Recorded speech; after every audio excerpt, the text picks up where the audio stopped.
Hello students, in this video I am going to explain some more basic terms of accounting. ठीक है, so start करते हैं revenue से.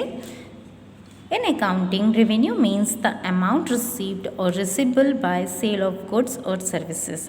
Accounting में goods और services को sale करने से जो amount receive होता है उसे हम revenue बोलते हैं, आय बोलते हैं. ठीक है, तो गाइस अगर हम अपने बिजनेस में एसेट सेल करते हैं तो ये अमाउंट हमारा रेवेन्यू नहीं होगा. रेवेन्यू जनरेट होता है रेगुलर सोर्स ऑफ इनकम से, मीन्स ऐसी बिजनेस एक्टिविटी जो हमारे बिजनेस में कंटिन्यू होती रहे, जैसे गुड्स सोल्ड. ठीक है, बिजनेस में माल को बेचना. ठीक है, next is expenditure.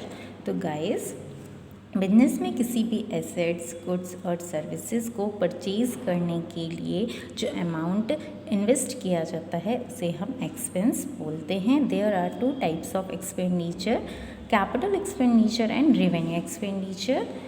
Capital expenditure are those expenditure who occurs for purchasing fixed assets. Capital expenditure ऐसे एक्सपेंस होते हैं जो फिक्स एसेट्स को परचेज़ करने के लिए किए जाते हैं. फॉर एग्जांपल के लिए परचेज़ प्लांट को परचेज़ करना, फर्नीचर परचेज़ करना एक्सेट्रा. ठीक है, ये इन एक्सपेंसेस का अमाउंट लार्ज होता है, बड़े अमाउंट के होते हैं और वंस और ट्वाइस इन अ ईयर किए जाते हैं. ठीक है, now second is revenue expenditure. तो revenue expenditure are those expenditure who occurs many times in a year. Revenue expenditure ऐसे एक्सपेंडिचर होते हैं जो साल में कई बार करने पड़ते हैं और इनका बेनिफिट करेंट ईयर में ही रिसीव होता है. ये अमाउंट में छोटे होते हैं और बिजनेस की अर्निंग कैपेसिटी को मेंटेन करने के लिए किए जाते हैं. ठीक है, नाउ नेक्स्ट पॉइंट है हमारा इनकम. तो गाइज इनकम एक ऐसी बिजनेस एक्टिविटी होती है जो हमारे रेवेन्यू और एक्सपेंस के बीच में डिफरेंस को बताती है. ठीक है, मीन्स हमारी अगर रेवेन्यू ज़्यादा है, एक्सपेंसेस थे, तो ये डिफरेंस कहलाएगा हमारी इनकम.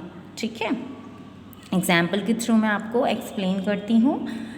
फॉर एग्ज़ाम्पल मैंने 2 लाख रुपीज़ की एक कार परचेज़ करी थी. अब मैं उसे रीसेल कर रही हूँ 3 लाख रुपीज़ में. ठीक है, तो जो मेरी कॉस्ट उसमें लगी हुई है कार में वो है 2 लाख रुपीज़ और जो रेवेन्यू मुझे अर्न हो रहा है उसको सेल करने से वो है 3 लाख रुपीज़. ठीक है, इनके बीच का जो डिफरेंस होगा वो कहलाएगा हमारी इनकम. मीन्स हमको बेचने से जो लाभ हुआ है वो कहलाएगा हमारी आय. ठीक है, now next is expenses. The cost incurred by the business with an objective to earn revenue is known as expenses. Means ऐसी कॉस्ट, ऐसा अमाउंट जिसे हम बिजनेस में रेवेन्यू अर्न करने के ऑब्जेक्टिव से इन्वेस्ट करते हैं वो कहलाता है एक्सपेंस. ठीक है, there are many expenses in the business. Cost of goods और सर्विसेज सोल्ड, माल को और सर्विसेज को बेचने में जो लागत लगी है वो हमारे एक्सपेंसेस कहलाएंगे. Expenses on rent, commission and salaries etcetera. Business का ओनर बिजनेस के एम्प्लॉयज़ को रेंट पे करेगा, कमीशन देगा, सैलरी पे करेगा, ये भी उसका एक्सपेंस है, उसकी कॉस्ट होगी रेवेन्यू अर्न करने के लिए, प्रॉफिट अर्न करने के लिए. नाउ फिक्स्ड एसेट्स पर जो कंटिन्यूसली एवरी ईयर लॉस होता है उसे हम डेप्रिसिएशन बोलते हैं. ये भी हमारे बिजनेस का एक्सपेंस ही माना जाता है. ठीक है, okay, clear. 10th is losses. The losses incurred by running of business is treated as losses. Business में जो हमें लॉस का सामना करना पड़ता है उसे ही हम लॉस बोलते हैं, या दूसरे सिंपल वर्ड्स में मैं आपको बताती हूँ कि लॉस बोलते किसे हैं. What is loss?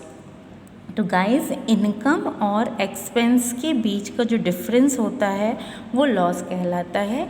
जब हमारे बिजनेस में एक्सपेंसेस ज़्यादा होने लगते हैं और इनकम कम अर्न होती है हमें, तो उस कंडीशन में हमारे बिजनेस को लॉस फेस करना होता है. जब हमारा बिजनेस प्रॉफिट अर्न नहीं कर रहा होता है उस कंडीशन को हम बोलते हैं कि हमारा बिजनेस लॉस फेस कर रहा है. ठीक है, I hope you like this video, so press like button.